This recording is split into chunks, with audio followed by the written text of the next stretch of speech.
again. This is Jose Trujillo, and I'm coming to you with another one of my little short videos, little reminders for you artists out there. Okay, this is another one. This is a cool one.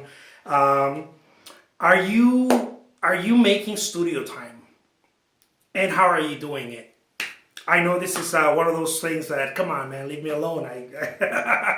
I can do my own studio time and have it set up or whatever. But think about it. Are you making studio time? Studio time is so important for whether you're taking art as a hobby or you're taking art full time, whatever you're doing.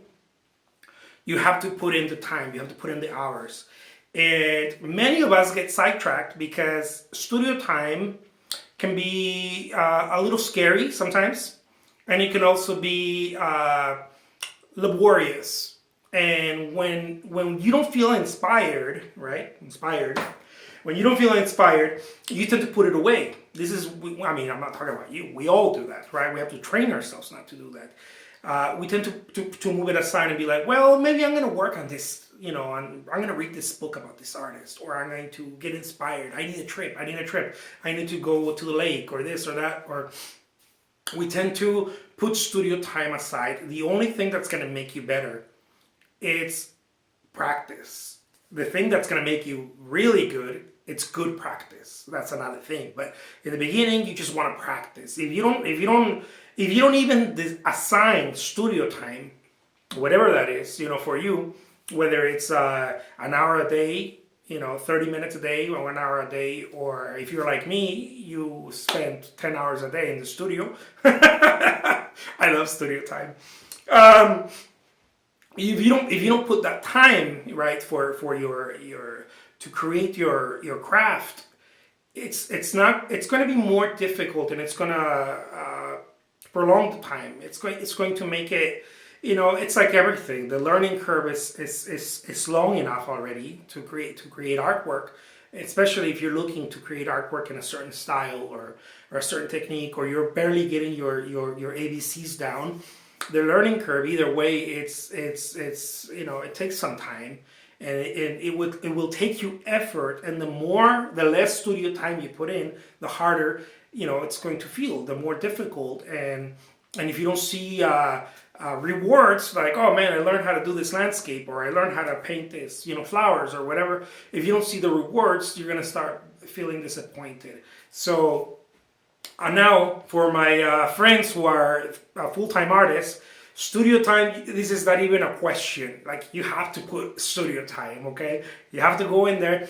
Many of the things that I saw and that I saw with other artists who I participated doing work and sharing studio and whatever, is that what I saw is that there was a lot of planning, there's a lot of setting up, there was a lot of, it's got to be perfect because it's got to feel artistic, it's got to feel the right easel, the right canvas, the right stretchers and this and that and the paint, and and before you know it, you're like painting a little flower at the end, or maybe not even, you didn't get to mess up. One thing I do know is that you have to mess up a lot. You have to make very many bad paintings before you make good ones. And if you don't have that studio time, you're not going to go through the bad paintings. This is one of the things that makes artists kind of give up. I've seen that over and over. At some point, I too wanted to give up multiple times because I didn't put in studio time. Studio time makes you a better artist. It gives you the confidence. And you don't prepare studio time. Now, I mean, you may be in a situation where you're like, yeah, well, talk for yourself. You paint for full time. You're always in the studio. Of course, you don't have to make time. You just walk in there. Okay, I understand that.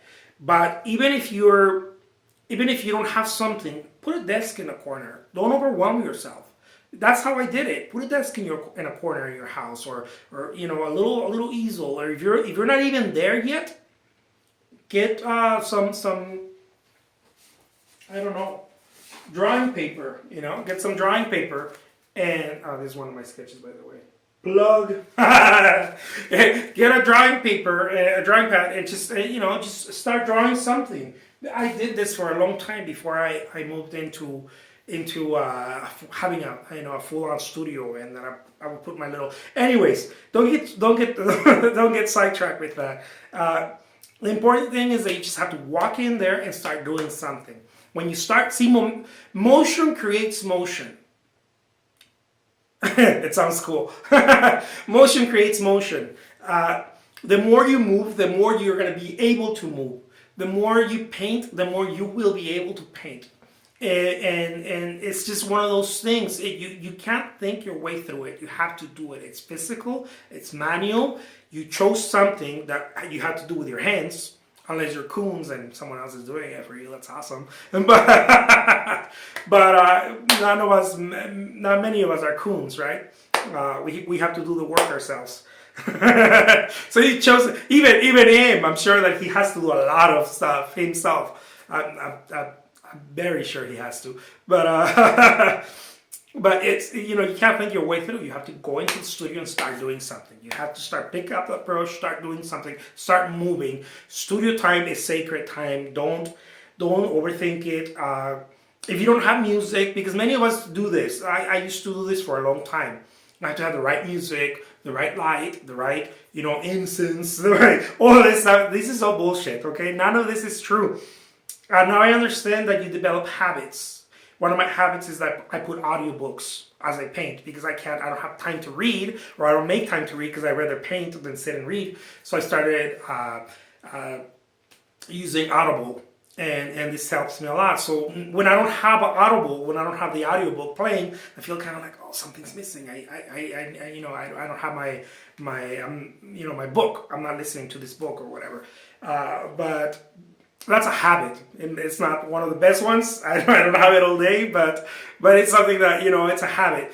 But that doesn't stop me though. If I don't have the Audible, the audio, the book playing, it doesn't matter. I still paint.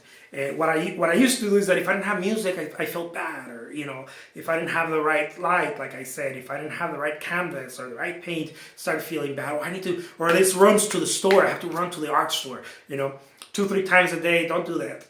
It's horrible. It's paralysis. It's procrastination. It's all those negative things. I'd rather do 10 bad paintings or spend a whole day in one painting with the wrong